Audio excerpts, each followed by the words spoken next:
Hermanos, muy buenas noches y muy bienvenidos al devocional del día de hoy. Hace pocos días atrás escuché una declaración en televisión que me llamó mucho la atención y tomé la decisión entonces de poder considerar eso para la elaboración del devocional del día de hoy.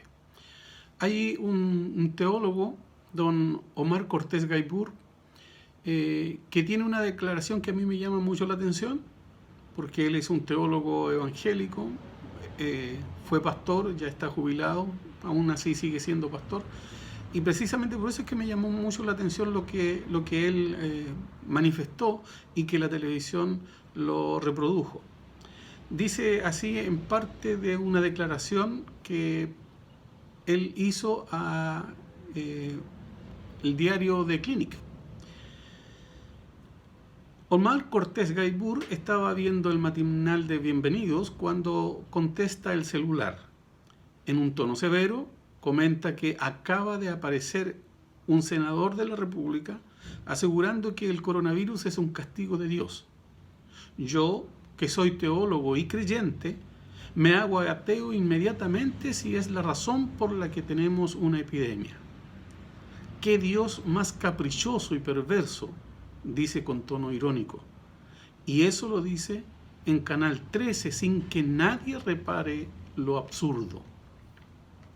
Entonces me viene a mí, lo primero que se me vino a la mente con la declaración de Omar Cortés fue en que creo que un hijo de Dios que está bien establecido en su relación con su Padre Celestial, no pone en entredicho su condición de ser hijo suyo por cualquier cosa. Es decir, no me puedo convertir en ateo por cualquier cosa. La verdad es que un hijo de Dios por nada se convierte en ateo. Y por nada siquiera baraja la posibilidad de dejar la presencia del Señor. Eso me llamó primero la atención. Y lo otro es sobre la visión que él puede llegar a tener sobre el castigo. Y esto no es raro porque la verdad es que en ambientes cristianos evangélicos, pero más abundantemente en el ambiente católico, hay algunas corrientes y algunos líderes espirituales que han hecho verdadera escuela sobre la inexistencia del castigo de Dios. ¿Bajo qué idea? Siempre lo representan casi igual. La idea es que no hay castigo porque Dios es amor. En este entendido, nosotros debemos considerar que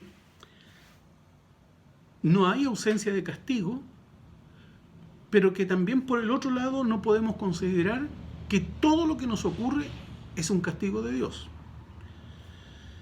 Pero sí debemos tener en consideración lo que la palabra del Señor nos dice sobre el castigo. Así como muchas corrientes católicas y algunas corrientes evangélicas, así como el señor Cortés lo representan, diciendo de que el castigo no existe porque Dios no castiga, puesto que Dios es amor, entonces la Biblia debería apoyar o eso o lo otro. Y cuando estudiamos la palabra del Señor nos encontramos con una situación absolutamente distinta, muy diferente. Cuando se establece de que Dios no castiga es porque dicen Dios no puede castigar porque Dios no tiene odio.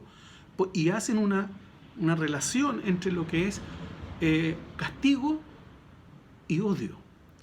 Sin embargo, cuando vamos al diccionario de la lengua española nos encontramos con que la palabra castigo en ningún momento y en ninguna de sus definiciones tiene alguna relación con odio.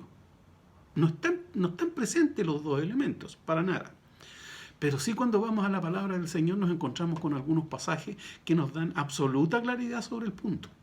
Proverbios capítulo 3, versículo 11 al 12 dice, por ejemplo, no deseches, hijo mío, el castigo de Jehová, ni te fatigues de su corrección, porque al que ama castiga como el padre al hijo a quien quiere.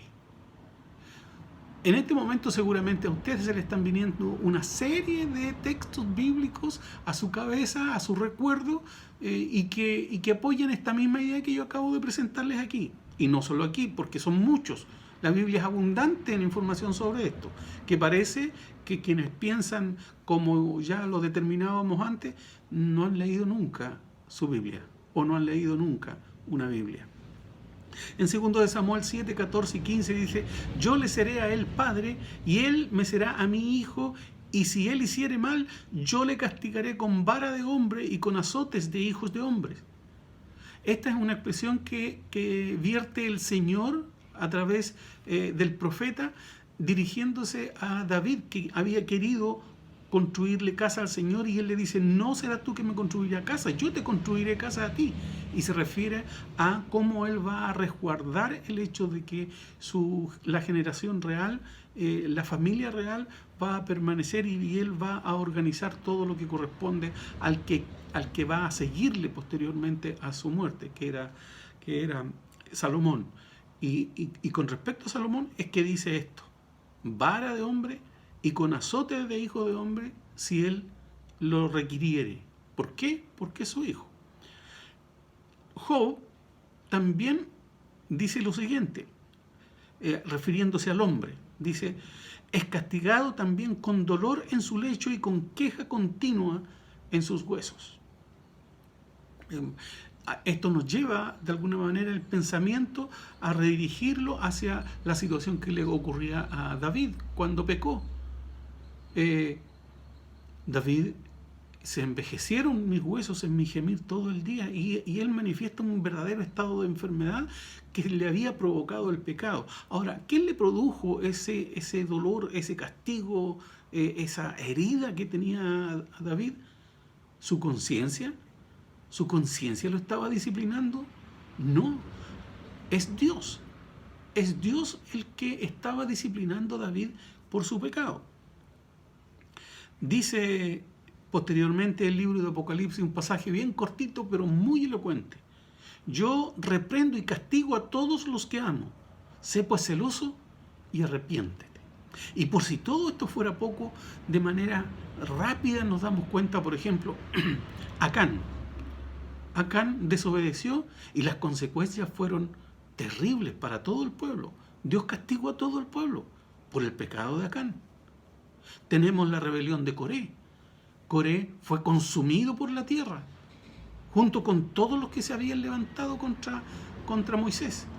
¿Por qué? Porque Dios lo hizo así. Dios tomó la decisión. Nadab y Abiú, sacerdotes que fueron a entregarle un fuego extraño a Dios, y del mismo lugar donde Dios estaba salió fuego y lo consumió. ¿Por qué? Porque Dios corrigió, porque Dios castigó. Ofni y Fines no fallecieron precisamente porque fueron corregidos por Dios, porque fueron castigados. Por cierto que por ello fue. Con 2 de Samuel quiero terminar el devocional de hoy día, porque en el capítulo número 24 del segundo libro de Samuel hallamos aquel momento cuando David desea hacer un censo. Un censo que Dios no le había pedido y que al parecer era simplemente para satisfacer su propio ego de saber cuánta población tenía. Y cuando después de casi 4 meses vuelve el general Joab para darle la cuenta, David se da también a la idea de entender de que había tenido una tremenda equivocación y que había pecado contra Dios. Bueno, Dios ya había tomado determinación sobre esto. Y el profeta Gad viene a darle la decisión que ha tomado Dios. Y Dios le dice: bien, respecto de esto entonces hay 3 cosas, y una de esas tendrás que elegir tú, porque por tu desobediencia va a venir un castigo. Y le dice: 3 años de hambre para ti y para todo el pueblo.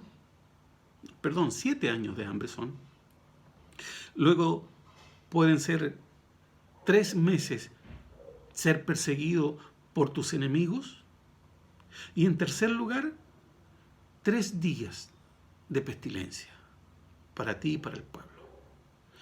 David le manifiesta a Dios que está inmerso dentro de una decisión que para él es muy compleja, pero que de las 3, él de todas maneras elige preferible estar en las manos de Dios y no de situaciones ajenas.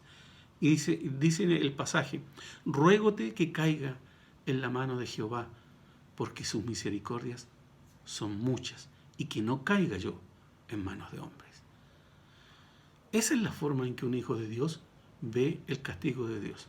Yo no tengo el versículo así de manera literal para decirles que el COVID-19 es un castigo de Dios. Pero con la misma capacidad que tengo para decirles que no tengo el versículo para decirlo, tampoco tengo para decir que no lo es. Y cuando nosotros vemos a nuestra sociedad, nos damos cuenta que sí, Dios castiga a los suyos con pestilencia. El asunto es, ¿de qué forma vamos a recibir el castigo de Dios? ¿Con enojo? ¿Con recelo? ¿Con desprecio? ¿O lo vamos a hacer como lo hace David? ¿No será siempre preferible que si hemos de ser castigados por algo, no será siempre mejor caer en las manos de Dios y de su misericordia? El COVID-19 puede ser un castigo de Dios. Y si lo es, lo habremos de recibir porque va a venir de las manos de nuestro Padre y de un Dios lleno de misericordia. Que el Señor les bendiga.